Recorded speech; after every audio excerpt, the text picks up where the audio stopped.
నమస్తే, welcome to political analysis. ఇక రెండు తెలుగు రాష్ట్రాల్లో జరుగుతున్న రాజకీయాలపై అలాగే దేశంలో జరుగుతున్న రాజకీయాలపై ప్రధానంగా చర్చించడానికి ఈరోజు మనతో పాటు ఉన్నారు మా పొలిటికల్ ఎడిటర్ అరవింద్ కొల్లి మనతో పాటు ఉన్నారు. సో ఆయన అడిగి మనం చర్చిద్దాం. సార్ నమస్తే. సార్ నమస్తే అమ్మా. సో సార్ చెప్పండి, నిన్నైతే అసెంబ్లీలో అయితే కులగణన ప్రవేశపెట్టడం జరిగింది. సో మరి ఈ కులగణన ప్రభుత్వం ఎలా చేపట్టబోతుందంటారు? అంటే కులగణన విషయంలో కొంచెం ఏకాభిప్రాయం వ్యక్తమైనప్పటికీ దాన్ని ఒక చట్టరూపం తేవాలని చెప్పి ప్రతిపక్షం ఏదైతే డిమాండ్ చేసింది. అదే సందర్భంలో కులగణన క్రెడిట్ని కూడా తామే క్లెయిమ్ చేసుకోవడానికి ప్రతిపక్షం బీఆర్ఎస్ ప్రయత్నించింది. మరి అదే సందర్భంలో కులగణనకి సంబంధించినటువంటి డిస్కషను, డిబేటు దేశవ్యాప్తంగా జరుగుతున్న టైంలో వాళ్ళే ఇనిషియేటివ్ తీసుకొని దానికి సంబంధించినటువంటి ప్రక్రియను మొదలుపెట్టుంటే ఈరోజు ఆ క్లెయిమ్ని ఇంకా గట్టిగా చేసుకునేటటువంటి అవకాశం ఉండేది. ఈరోజు ఖచ్చితంగా కులగణన విషయంలో అంటే ప్రధానంగా ఇక్కడ ఉన్నటువంటి అంశం ఏంటంటే బీసీ వెల్ఫేర్, అంటే బీసీ సంక్షేమ శాఖ అదే సందర్భంలో బీసీ రిలేటెడ్ పాలసీస్ మేకింగ్కి ఒక పెద్ద సమస్య కూర్చుంది. ఈరోజు ఏ కులం ఎంత ఉన్నారు అనేది తెలియకుండా కుల వృత్తులకు సంబంధించినటువంటి పథకాలకి కేటాయింపులు కానీ వీటన్నిటిది ఒక ప్రధానమైన అంశంగా ఉంది. అదే సందర్భంలో రాజకీయ పార్టీలకు కూడా ఏ కులం సంఖ్య ఎంత ఉంది, ఏ కులం ఎంత రేషియోలో ఉంది అని తెలిస్తేనే దాని ప్రకారం సీట్ల కేటాయింపు కూడా కొంత రాజకీయపరమైనటువంటి ఓట్ల పోలరైజేషన్ కూడా, అంటే కులం ఆధారంగా ఏ కులానికి ఎన్ని సీట్లు ఇచ్చామని చెప్పి ఆధారంగానే ఓట్లు పోలరైజేషన్ ఒకవైపు జరుగుతున్నటువంటి ప్రస్తుత రాజకీయాల్లో ఇది రాజకీయ పార్టీలకు కూడా అవసరంగా మారింది. అయితే ఇక్కడ ఒక ప్రధానమైన అంశం ఏంటంటే కేసీఆర్ ప్రభుత్వం రాగానే చేసినటువంటి సమగ్ర సకుటుంబ సర్వే, అది దాన్ని డేటాకి చట్టబద్ధత లేనిటువంటి ఆ డేటా ఈరోజు దాన్ని వాడుకోవాలనేటువంటి చర్చ కూడా ముందుకు వచ్చింది. అయితే వీటన్నిటి నేపథ్యంలో ఒక విస్తృతమైనటువంటి ఒక చర్చ అయితే జరిగింది సభలో. దానికి సంబంధించినటువంటి అంటే కేంద్ర పరిధిలో ఉన్నదని చట్టం చేయాలని రకరకాల ఆలోచనలు అయితే వచ్చింది. బట్ ఏకగ్రీవ తీర్మానం చేయటం, ఆ ప్రాసెస్ని ప్రక్రియను ముందుకు జరపటం మాత్రం ఖచ్చితంగా అభినందనీయమే. ఎందుకు ఈ చర్చ ముందుకు వచ్చింది అనేటటువంటి విషయంలో కులగణన అనే అంశాన్ని ఇప్పటికే దేశవ్యాప్తంగా చర్చల్లో పెట్టింది ఇండియా కూటమి చర్చలో పెట్టిన అంశాన్ని ఎన్డీఏ కూటమి దానికి సానుకూలంగా స్పందించలేదు. కాబట్టి ఇండియా కూటమి తమ రాష్ట్రాల్లో ఇంప్లిమెంటేషన్ స్టార్ట్ చేయడం ద్వారా ఒక క్లారిటీ ఇవ్వాలనుకుంది. కాబట్టి ఆ దిశగా కాంగ్రెస్ పాలిత రాష్ట్రమైనటువంటి తెలంగాణలో అది మొదలవబోతోంది. ఈరోజు అయితే ఇరిగేషన్పై అయితే శ్వేతపత్రం ఉండబోతుంది. సో దీన్ని మనం ఎలా చూడొచ్చు? ఇరిగేషన్పై శ్వేతపత్రం అంటే నీళ్ళ చుట్టూయే తెలంగాణ రాజకీయం గత 10 రోజులుగా తిరుగుతోంది. More than 10 days. అంటే తెలంగాణలో మేడిగడ్డ కుంగుబాటు అనేది రాజకీయ ప్రకంపనలు ఎట్లా సృష్టించిందో అదే సందర్భంలో ఆ తర్వాత జరిగినటువంటి అంశాలు కూడా, ఆ తర్వాత జరిగినటువంటి చర్చలు కూడా అదేటువంటి దిశలో వచ్చింది. 3 రోజుల క్రితం కాళేశ్వరం మీద ఇచ్చినటువంటి కాగిరిపొట్ల కాళేశ్వరం అంశంలో చేసినటువంటి వ్యాఖ్యలు కానీ, కాళేశ్వరం మెయింటెనెన్స్కి సంబంధించినటువంటి డబ్బులు ఇచ్చేటటువంటి వ్యాఖ్యలు కానీ, అదే సందర్భంలో కాళేశ్వరం కాస్ట్ బెనిఫిట్ రేషియో కానీ వీటన్నిటినీ ఈరోజు మళ్ళొకసారి చర్చలోకి వస్తాయి. మళ్ళొకసారి ఈ అంశాలు ప్రధానమైనటువంటి స్రవంతిలో వచ్చేటటువంటి పరిస్థితి ఉంది. దాని మీద విస్తృత చర్చ అయితే జరిగిపోయింది. గత 4-5 రోజులుగా జరుగుతున్నట్లుగానే వాదోపవాదాలు, మాటల యుద్ధం అయితే ఖచ్చితంగా జరిగేటటువంటి అవకాశం ఉంది. ఎందుకు అంటే గత ప్రభుత్వాన్ని తప్పుపట్టాలని, గత ప్రభుత్వాన్ని తప్పుని ఎస్టాబ్లిష్ చేయాలని ఒక పక్క కాంగ్రెస్ చూస్తుంటే, మరోపక్క బీఆర్ఎస్ కృష్ణా వాటర్ని ముందుకు తీసుకొచ్చి కృష్ణా వాటర్లో హక్కుల విషయంలో కాంగ్రెస్ ప్రభుత్వం రాజీ పడుతోందంటూ ఆ అంశాన్ని ముందుకు తీసుకొస్తున్నాయి. ఈ రెండింటి చర్చల మధ్య ఈరోజు కూడా ఖచ్చితంగా చర్చ జరిగేటువంటి అవకాశం ఉంది. అలాగే సార్, చట్టబద్ధత లేకపోతే కులగణన అమలు కాదంటారా? చట్టబద్ధత లేకపోవటం అనేది ఇది ఒక పెద్ద సబ్జెక్టు. దీనికి సంబంధించి అంటే కేంద్ర పరిధిలో ఉంది అని చెప్పి కూడా ఒక వ్యాఖ్య ఉంది. కానీ ఒక రాష్ట్ర ప్రభుత్వం ఇనిషియేట్ చేయడం ద్వారా దానికి ఒక రూపం అయితే వచ్చే అవకాశం ఉంది. దాన్ని ఎటువైపు తీసుకెళ్తారో చూడాల్సినటువంటి పరిస్థితి ఉంది. ఇంకో విషయం మర్చిపోయావు, ఈరోజు కేసీఆర్ బర్త్డే. అవునవును, కేసీఆర్ బర్త్డే మర్చిపోతే ఎట్లమ్మా? ఆ, తెలంగాణ ఆయన కేసీఆర్ సమాజం బర్త్డే, అవును, తెలంగాణలో కేసీఆర్ బర్త్డే గత సంవత్సరం లాగా అంతకుముందు సంవత్సరం లాగా వేడుకగా జరుగుతుందా లేదా మరి అన్న ఈసారి అయితే అలా జరుగుతుందా లేదా అన్న చర్చ అయితే ఉంది. చూడాలి. కేసీఆర్ బర్త్డేని గత సంవత్సరం దేశానికి కాబోయే ప్రధానమంత్రి బర్త్డే అని చెప్పి టీఆర్ఎస్ గట్టిగా ప్రచారం అయితే చేసింది. ఈసారి మరి ఏం చెప్తారో, ఏ రకంగా చెప్తారో చూడాలి. అవును సార్, నిజంగా కేసీఆర్ బర్త్డే అయితే మరి ఈసారి అయితే కేసీఆర్ బర్త్డే జరుగుతుంది. నెక్స్ట్ బర్త్డే వరకు ప్రధాన రాజకీయ స్రవంతిలో అయితే కేసీఆర్ కొనసాగే అవకాశాలు ఏమైనా ఉన్నాయంటారా? Good question. అది కేసీఆర్ ప్రధాన రాజకీయ స్రవంతిలో ఉంటారా ఉండరా అనేటటువంటి చర్చ మాత్రం ఒక కీలకమైన చర్చ. అదే సందర్భంలో కేసీఆర్ కేంద్రంగా ఇప్పుడు అనేక విచారణ సంస్థలు విచారణలు ప్రారంభించినాయి. ఒక పక్క విజిలెన్స్ విచారణ జరుగుతోంది, ఇంకో పక్క ఏసీబీ విచారణ జరుగుతోంది, మరో పక్క ఇరిగేషన్ శాఖకి సంబంధించినటువంటి ముఖ్యంగా కాళేశ్వరానికి సంబంధించినటువంటి అంశంలో సిట్టింగ్ జడ్జి విచారణని ఇనిషియేట్ చేయాలని చెప్పి హైకోర్టుని అడిగింది. ఆల్రెడీ హైకోర్టు ఇవ్వలేమని చెప్పినట్టుగా కూడా సమాచారం ఉంది. కానీ ఒక విస్తృతంగా అన్ని కేసీఆర్ టార్గెట్గా, కేసీఆర్ చేసినటువంటి వ్యవహారాలు దాన్ని టార్గెట్గా, ఆయన తీసుకున్న నిర్ణయాల టార్గెట్గా ఒక విచారణ సంస్థలన్నీ చేస్తున్నటువంటి ప్రస్తుత పరిస్థితిలో వచ్చే బర్త్డేకి కేసీఆర్ రాజకీయం ఎలా ఉంటుంది? అదే సందర్భంలో రానున్న పార్లమెంట్ ఎన్నికల్లో టీఆర్ఎస్ పార్టీ కనుక పర్ఫార్మెన్స్ బాగలేకపోతే కేసీఆర్ ఎక్కడుంటారు? ఇవన్నీ ఖచ్చితంగా సగటు తెలంగాణ వాడి మనసులో ఉండేటటువంటి అనుమానాలే.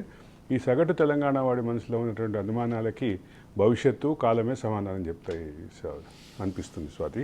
అలాగే సార్, ఇంకో విషయం ఏంటంటే ఈ కులగణనకైతే అన్ని పార్టీలు అయితే మద్దతు ఇవ్వడం జరిగింది. సో కేటీఆర్ ఏమంటున్నారంటే ఈ కులగణనపై అయితే ఇంకో 2 రోజులైతే ఈ శాసనసభను మరో 2 రోజులైతే పొడిగించండి అంటున్నాడు. సో బిల్లు తేవడానికి అతనైతే ఆ బిల్లు తీర్మానం ప్రవేశపెట్టే వరకు అయితే అతను తీర్మానానికి అంగీకారం తెలుపుతూనే దాన్ని బిల్లు తేండి, చట్టబద్ధమైనటువంటి లింకులు ఎటువంటి ఇబ్బందులు, చట్టపరమైనటువంటి చిక్కులు లేకుండా దాన్ని ఒక బిల్లు తెమ్మని చెప్పి ఆయన సలహా ఇచ్చారు. దాని విషయంలో రాష్ట్ర ప్రభుత్వం ఏం ఆలోచిస్తుంది? చట్టపరమైనటువంటి లింకులు ఉన్నాయా? రాష్ట్రానికి సంబంధించినటువంటి న్యాయ నిపుణులు, అడ్వకేట్ జనరల్ అండ్ న్యాయ విభాగం ఏం సలహా ఇస్తుంది, దాన్ని ఎట్లా ముందుకెళ్తుంది అనేది చూడాలి. దీనికి సంబంధించినటువంటి క్లారిటీస్ ఇంకా పూర్తిగా సభలోనే వచ్చేటటువంటి అవకాశం ఉంది స్వాతి. అలాగే సార్, ఇక కాంగ్రెస్లో అయితే చేరికలు అయితే భారీగా చేరుతున్నాయి. సో కాంగ్రెస్లోకి చేరికలు అయితే భారీగానే కొనసాగడం జరుగుతుంది. సో రేవంత్ రెడ్డి ముందుగా చెప్పినట్టుగానే సో ఇవి అనే గేట్లు అనేది ఎత్తివేశారు. గేట్లు తీస్తే మేము గేట్లు తీస్తే ఆగరు అని చెప్పి ఆయన చెప్పారు. అయితే నిన్న అంటే కేసీఆర్ పార్టీకి చెందినటువంటి 39 మందిలో చాలామంది ఎమ్మెల్యేలు వెళ్ళి కలుస్తున్నటువంటి పరిస్థితి అయితే ఉంది. ఎమ్మెల్యేలు, ఎమ్మెల్సీలు కలిసేటటువంటి పరిస్థితిలోకి రేవంత్ రెడ్డి సుహృద్భావ వాతావరణంలో కలుస్తున్నారు, సహజంగానే కలిసి వాళ్ళ నియోజకవర్గ సమస్యలు ఇవన్నీ చెప్తున్నారు అనేటటువంటి పిక్చర్ని బయట క్యారీ చేస్తున్నారు. కానీ మొదట ప్రారంభమైంది మెదక్ జిల్లా ఎమ్మెల్యేలు 4 కలవటంతో, ఆ తర్వాత వరుసగా కలుస్తూ ఉన్నారు. నిన్న కంచర్ల అల్లు అర్జున్ మామ కంచర్ల చంద్రశేఖర్ రెడ్డి కూడా వెళ్ళి కలిసినటువంటి పరిస్థితి ఉంది. అదే సందర్భంలో పట్నం మహేందర్ రెడ్డి, ఎమ్మెల్సీగా ఉన్నటువంటి పట్నం మహేందర్ రెడ్డి కూడా వెళ్ళి కలిశారు. ఇక వీటన్నిటి నేపథ్యంలో పట్నం మహేందర్ రెడ్డి సతీమణి ఆల్రెడీ రంగారెడ్డి జెడ్పీ చైర్మన్ అయినటువంటి ఆమె ఆ పార్టీలో చేరిపోయారు. అట్లాగే హైదరాబాద్ మన deputy mayor Mothe Srilatha and Srilatha husband Shobhan కూడా చేరిపోయారు. వీళ్ళతో పాటు తీగల కృష్ణారెడ్డి, మాజీ ఎమ్మెల్యే తీగల కృష్ణారెడ్డి, ఆయన కోడలు అనితారెడ్డి, ఆమె కూడా జెడ్పీ చైర్మన్, ఆమె కూడా చేరిపోయినటువంటి పరిస్థితి ఉంది. వీళ్ళందరూ ఇట్లా చేరుతున్నటువంటి పరిస్థితుల్లో ఖచ్చితంగా ఎటువైపు ఏ డైరెక్షన్లో వెళ్తుంది అంటే గేట్లు తెరిచారనే చెప్పాలి.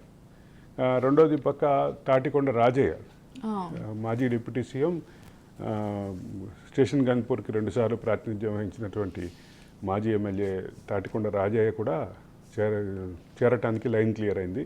ఇంకా కాంగ్రెస్ పార్టీ గేట్లు తెరిచేసిందా, వీళ్ళందరూ కాంగ్రెస్ వైపు చూస్తారా అంటే మరొక పక్క కీలకమైనటువంటి నేత బొంతు రామ్మోహన్, కేటీఆర్కి అత్యంత సన్నిహితుడిగా చెప్పే బొంతు రామ్మోహన్ ఆయన సతీమణి శ్రీదేవి ఇద్దరు వెళ్ళి చేరినటువంటి పరిస్థితి ఉంది. కాబట్టి దీనికి గేట్లు తెరిచిందనే భావించాలి. గేట్లు తెరిచిన తర్వాత ఇంకిప్పుడు బీఆర్ఎస్ నుంచి వలసల పర్వం చాలా ఎక్కువగా ఉండేటటువంటి పరిస్థితే కనిపిస్తోంది. లోక్సభ ఎన్నికల్లో భాగంగానే కాంగ్రెస్ పార్టీ అయితే operation Akarsh start చేసిందంటారా? Operation Akarsh already start చేసింది. ఆపరేషన్ ఆకర్ష్లో అంటే ఆపరేషన్ ఆకర్ష్ కాంగ్రెస్ స్టార్ట్ చేసిందో లేదో తెలియదు కానీ చేరికలు మాత్రం భారీగానే ఉంది.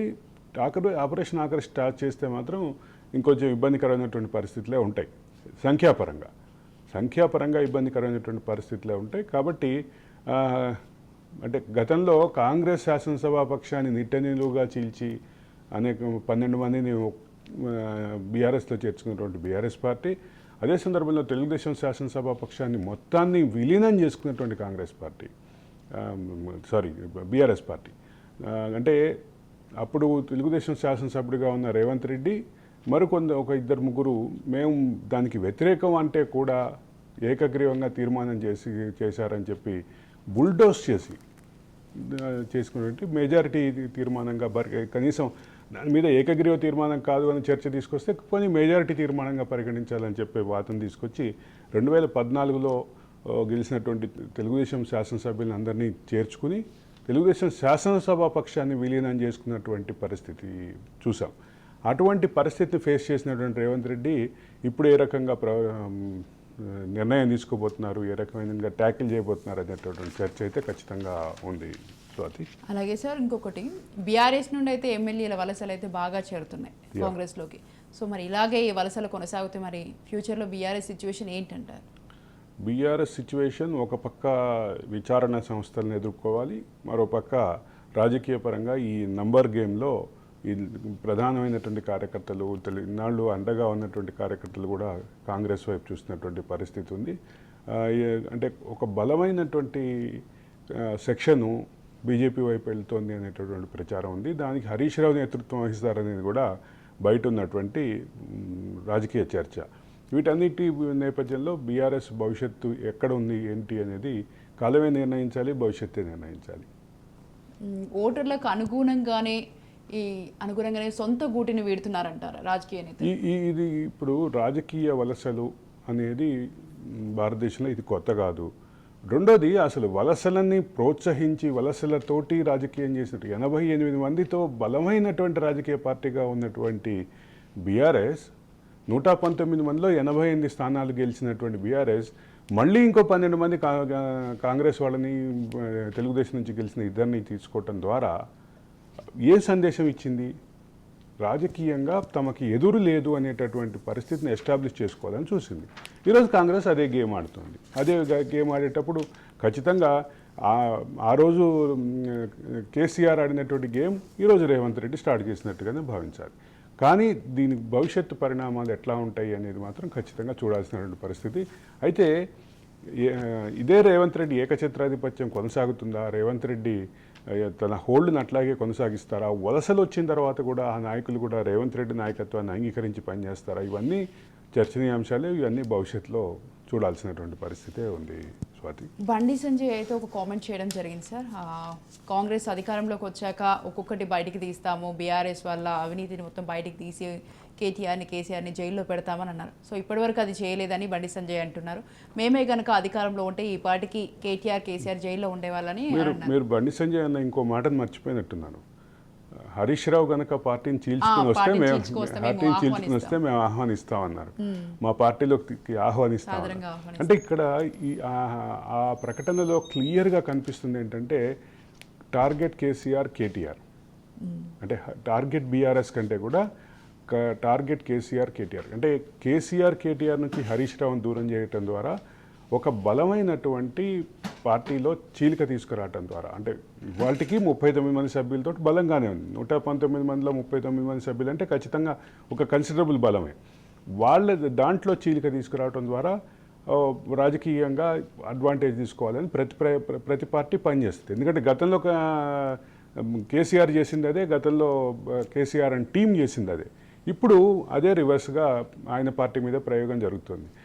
ఒక పక్కన ఈ బండి సంజయ్ ప్రకటనే కాకుండా ఫ్లోర్ ఆఫ్ ద హౌస్లో ముఖ్యమంత్రి కానీ కాంగ్రెస్ ఎమ్మెల్యే రాజగోపాల్ రెడ్డి కానీ కోమటిరెడ్డి వెంకటరెడ్డి కానీ పొన్నం ప్రభాకర్ కానీ దుద్దిల్ల శ్రీధర్ బాబు కానీ బట్టి విక్రమార్క కానీ వీళ్ళందరూ కూడా ఆ రకమైనటువంటి అంటే భావాన్ని వ్యక్తం చేసినటువంటి పరిస్థితి ఉంది. కాంగ్రెస్ నుంచి క్లియర్ ఇండికేషన్స్ ఉన్నాయి. మీరు అంటే కేసీఆర్ నాయకత్వాన్ని ధిక్కరించండి అనేటటువంటి విధంగా రెచ్చగొట్టడానికి ప్రయత్నం జరిగింది. మీరు పద్మారావుని ప్రతిపక్ష నాయకుడిని చేసుకోండి, ఎల్ఓపిని చేసుకోండి అని చెప్పి ఒక పక్క సాక్షాత్తు ముఖ్యమంత్రి ప్రకటనిస్తే, సాక్షాత్తు ముఖ్యమంత్రి ఆ మాట చెప్తే, ఇంకొక పక్కన ఏ రకమైనటువంటి సందేశం ఇచ్చినట్లు అది సరదాగా అని ఉండొచ్చు. కానీ అదే సందర్భంలో క్లియర్గా రాజకీయపరమైనటువంటి వ్యాఖ్యలు ఉన్నాయి. హరీష్ రావు కూడా నాకు ముఖ్యమంత్రి స్థానం ఇస్తే నేను మేడిగడ్డను బాగు చేస్తా అన్నాడు. ఆ సందర్భంగా కూడా దాన్ని టార్గెట్ చేసి కూడా రాజగోపాల్ రెడ్డి కానీ మిగతా మంత్రులు కానీ రాజగోపాల్ రెడ్డి మునుగోడు ఎమ్మెల్యే రాజగోపాల్ రెడ్డితో పాటు మిగతా మంత్రులు కూడా చాలా క్లియర్గా దానిలో ఉన్నటువంటి రాజకీయ కోణాన్ని హరీష్ రావు రాజకీయపరమైన ఆశలు రెచ్చగొట్టడానికి చేసినటువంటి ప్రయత్నం అయితే క్లియర్గా కనిపిస్తోంది. చూడాలి దానికి సంబంధించినటువంటి ఏ రకమైనటువంటి పరిణామాలు ఉంటాయి, ఇవి ఎటు వెళ్తాయి, ఇక్కడ మొదలైనటువంటి చర్చలు ఎక్కడ ఆగుతాయి, కార్యాచరణలు ఎలా ఉంటాయి, నిజంగానే హరీష్ రావు దీనికి వ్యతిరేకంగా పోరాటం చేస్తారా, లేదా హరీష్ రావు కేవలం ఈ అంటే గతంలో ఒక సందర్భంలో చెప్పినట్టుగా నేను మా మామతోటే ఉంటాను, మా మామ అడుగుజాడల్లో పెరిగినవాడిని, మా మామ నీడలో పెరిగినవాడిని, నేను మా మామ వెంటే ఉంటాను అన్నట్టుగా అదే మాట మీద ఉంటారా, లేదా రాజకీయపరమైనటువంటి అవకాశాలు అవసరాలు రీత్యా పార్టీ మారతారా, ఇవన్నీ కూడా ఖచ్చితంగా చూడాల్సిన పరిస్థితి. అయితే ఇక్కడ ఒక కీలకమైన విషయం ఏంటంటే, ఒక పక్క కేసీఆర్ అండ్ కేటీఆర్, ముఖ్యంగా కేటీఆర్ చుట్టూ పలు వివాదాలు ముసురుకుంటున్నాయి. పలు అంశాలు అంటే పట్టణాభివృద్ధి శాఖలో జరిగినటువంటి, మున్సిపల్ అడ్మినిస్ట్రేషన్ శాఖలో జరిగినటువంటి పలు చెల్లింపులు కానీ, పలు నిర్ణయాలు కానీ, పలు అనుమతుల జారీ కానీ, వీటన్నిటి చుట్టూ వివాదాలు జరుగుతున్నాయి. మరో పక్కన కేసీఆర్ చుట్టూ కొన్ని వివాదాలు జరుగుతున్నాయి. వీటి నేపథ్యంలో హరీష్ రావు సేఫ్గా ఉంటారా, హరీష్ రావు ఎట్లా ఉంటారు అనేది కూడా కీలకం. హరీష్ రావుకు కూడా ఇదే రకమైనటువంటి పరిస్థితి ఉంటే ఏ రకమైనటువంటి నిర్ణయం తీసుకుంటారనేది ఆసక్తిదాయకం. దాని మొత్తాన్ని ఆ రకంగా చూడాల్సినటువంటి పరిస్థితి ఉంది స్వాతి. అలాగే సార్, కవిత పిటిషన్ గురించి ఢిల్లీ మద్యం కేసులో అయితే ఈమె లిక్కర్ స్కామ్ కేసు అయితే ఇప్పటికే విచారణలో అయితే వాయిదా పడుతూ వస్తుంది. ఇంకా ఎన్ని రోజులు ఇది ఇలా కొనసాగనుంది? దీని గురించి నిన్న ఒక బీఆర్ఎస్ నాయకుడే నాతో ఫోన్లో మాట్లాడుతూ అన్నాడు, అన్న ఇదేదో జీడిపాకం సీరియల్ లాగా సాగుతుంది మా అక్క సబ్జెక్టు, ఎస్ఆర్ నో తేలిపోతే మాకు కూడా క్లారిటీ ఉంటుంది, ఒకవేళ ఎస్ అంటే ఆమె జైలుకి వెళ్తే దాన్ని పొలిటికల్ అడ్వాంటేజ్ తీసుకోవడానికి మేము చేసే ప్రయత్నాలు చేస్తాం, లేదంటే నో అంటే రిలీఫ్గా ఉండి బీజేపీ మమ్మల్ని ఇరికించడానికి చూసింది, కోర్టు మమ్మల్ని రక్షించింది అనేటటువంటి కంక్లూజన్స్లో ఉంటాం. ఇది మాకు కూడా కొద్దిగా రాజకీయంగా ఇబ్బందిగా ఉంది. ఇది ఇంకా ముందుకు కొనసాగితే ఆవిడ అరెస్ట్ కాకపోతేనేమో ప్రతిపక్షం అంటే ఇంకా అధికార పక్షం కాంగ్రెస్ ఇతర పక్షాలు మమ్మల్ని బీజేపీ ఏజెంట్లు కాబట్టి మీరు ఆమె అరెస్ట్ కాలేదని చెప్పి ప్రచారం చేస్తున్నారు. కాబట్టి దీని విషయంలో మాకు పెద్ద తలనొప్పిగా ఉంది. అంటే ఆమె అరెస్ట్ అవుతుందా కాకపోతుందా అనేటటువంటి చర్చ ఒక పక్కన ఉంటే, అసలు వీటి పక్క చర్చ మాత్రం ఇంకో రకంగా ఉంది బీఆర్ఎస్ పార్టీలో.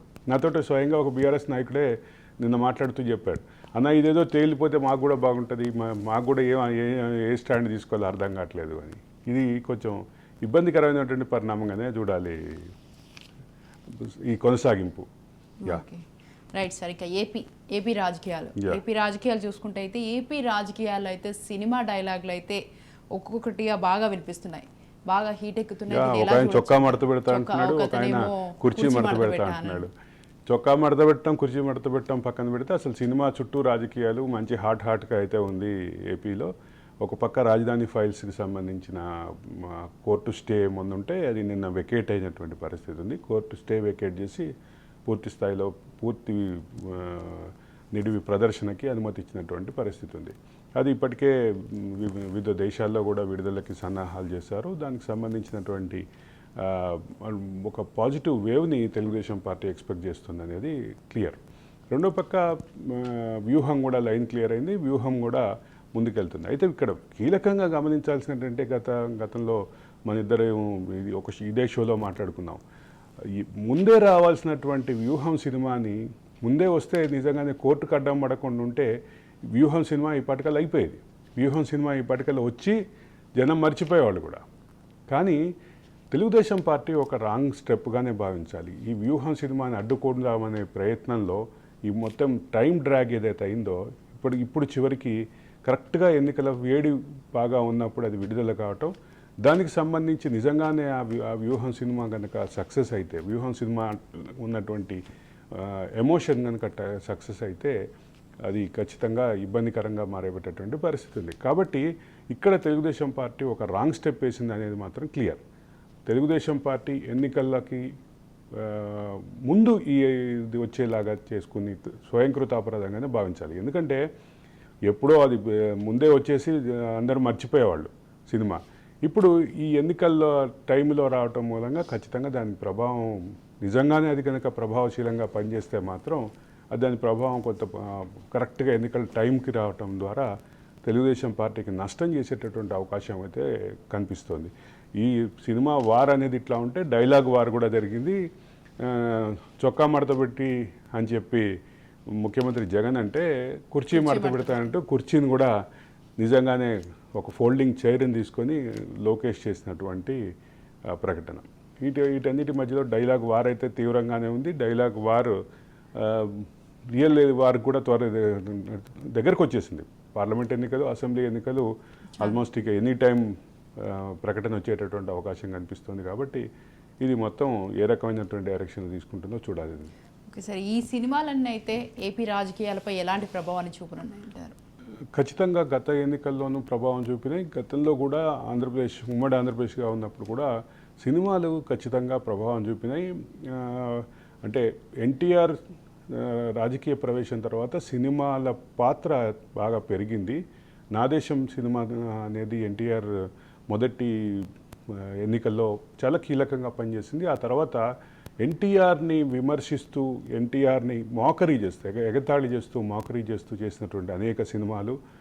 మండలాధీశుడు ఒక సినిమా ఉండింది, తర్వాత కృష్ణ తీసినటువంటి సినిమాలు, ఇవన్నీ ఖచ్చితంగా ప్రభావం అయితే చూపినాయి.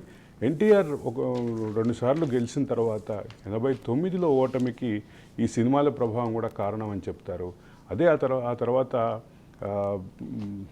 ఆ తర్వాత క్రమంలో సినిమాలు కూడా కొన్ని గణనీయమైనటువంటి పాత్ర పోషించే పరిస్థితి కనిపిస్తుంది. ఠాగూర్ సినిమా ప్రజారాజ్యం పార్టీకి హైప్ తీసుకొచ్చిన సినిమాగా చెప్తారు. అట్లాగే గత ఎన్నికల్లో వచ్చినటువంటి లక్ష్మీ ఎన్టీఆర్ కానీ, కథానాయకుడు, మహానాయకుడు కానీ, తర్వాత యాత్ర వన్ కానీ ఇవన్నీ ఖచ్చితంగా రాజకీయంగా ప్రభావం చూపించినటువంటి పరిస్థితి ఉంది. వాటి స్థాయిలో అవి ప్రభావం చూపినాయి. కాబట్టి ఇప్పుడు కూడా ఆసక్తికరంగా గమనించాల్సిన విషయమే స్వాతి. ఓకే, అలాగే ఇంకా central sir, Delhi CM Kejriwal అయితే నిన్న అసెంబ్లీలో అయితే విశ్వాస పరీక్ష పెట్టాడు. ఇలా ఎందుకు పెట్టాడంటాడు? ఢిల్లీ రాజకీయాలు అసలు ఏం జరుగుతుందంటారు? ఢిల్లీ సీఎం తనకు తాను విశ్వాస పరీక్ష పెట్టుకోవటం ఇది రెండోసారి. మామూలుగా శాసనసభలో బల నిరూపణ తర్వాత రెండోసారి విశ్వాస పరీక్ష పెట్టుకున్నారు. మొదటిసారి పెట్టుకున్నప్పుడు కూడా ఇదే రకమైనటువంటి, అంటే విశ్వాస పరీక్ష సందర్భంగా జరిగేటటువంటి చర్చను కూడా తనకి రాజకీయంగా ఉపయోగపెట్టుకోవడం కోసం కేజ్రీవాల్ బాగా ప్రయత్నం చేస్తాడు. కేజ్రీవాల్ చేసేటటువంటి ప్రయత్నంలో ఆయన ఇప్పుడు ఏం చెప్పబోతున్నాయంటే, ఆయనకి 6సారి నోటీసులు వచ్చినాయి. ఖచ్చితంగా ఈసారి ఈడీ విచారణకు హాజరు కావాల్సిందే అని చెప్పి. ఒక పక్క ఇదే రకమైనటువంటి పరిస్థితి ఎదుర్కొన్నటువంటి హేమంత్ సోరెన్ ఇప్పుడు అరెస్ట్ అయి ఉన్నారు. అక్కడ ప్రభుత్వం మారింది. ఇక్కడ కూడా డిప్యూటీ సీఎం అరెస్ట్ అయి ఉన్నారు.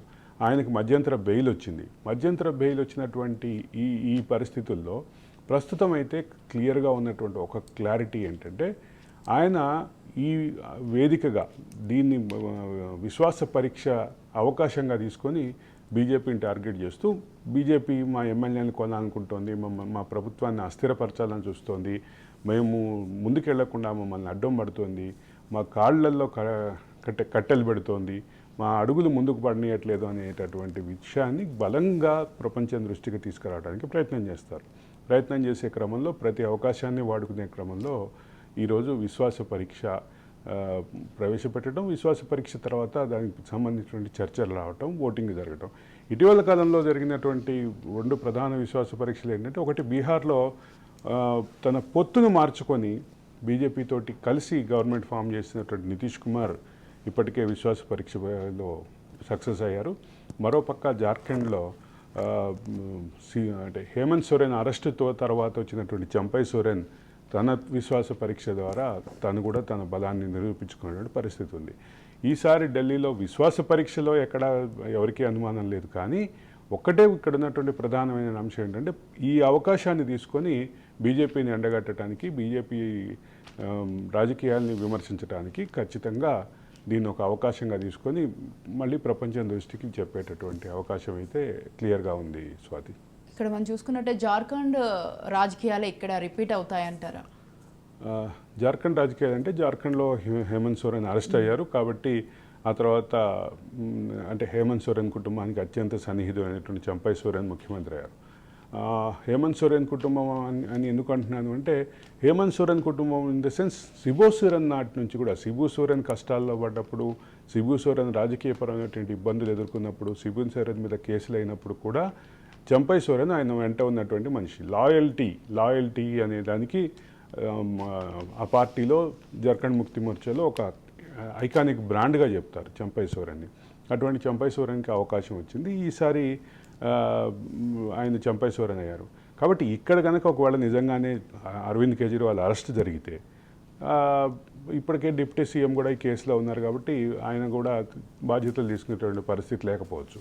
ఇక మరొక వైపు గట్టిగా ఉన్నటువంటి అవకాశాలు ఎవరు ఏంటి అనేది, అంటే నెంబర్ 2, నెంబర్ 3 ఇద్దరూ కూడా ఇదే కేసులో జైల్లో ఉన్నటువంటి పరిస్థితి ఉంది. కాబట్టి సత్యేంద్ర జైన్ అండ్ మనీష్ సిసోడియా ఇద్దరూ జైల్లో ఉన్నారు. కాబట్టి దీనికి సంబంధించిన రాజకీయ పరిస్థితి ఏమవుతుందో అనేది కొంచెం ఆసక్తికరంగా చూడాల్సిన పరిస్థితి ఉంది. కానీ అరవింద్ కేజ్రీవాల్ తన అరెస్టుని అడ్డుకోవడానికి ఉన్నటువంటి ప్రతి ప్రయత్నాన్ని ముందుకు తీసుకొస్తున్నారు.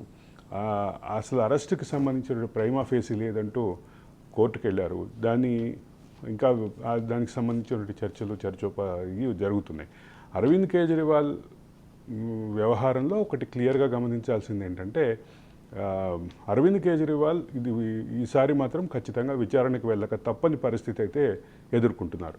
6వసారి తీసుకున్నటువంటి నోటీసుల నేపథ్యంలో అదైతే కీలకంగా ఉంది స్వాతి. అలాగే సార్, ఇప్పటికైతే 5 సార్లు ఈడీ సమన్లు అందుకున్న కేజ్రీవాల్ మరి ఈ నెల 19న ఆయన విచారణకు హాజరవుతారంటారా? విచారణకి హాజరవ్వక తప్పని పరిస్థితి అయితే ఉంది.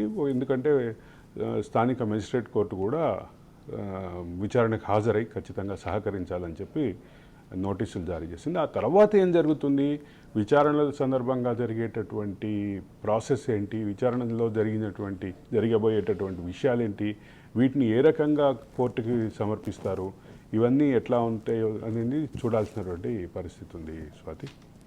Right. Thank you sir, thank you so much. So చూసారు కదా, ఇది 2 రాష్ట్రాల్లో జరుగుతున్న ప్రధాన రాజకీయాలు, అలాగే దేశంలో జరుగుతున్న ప్రధాన రాజకీయాలపై చర్చ. ఇది ఇవాల్టి పొలిటికల్ అనాలిసిస్. చూస్తూనే ఉండండి రాజ్ న్యూస్.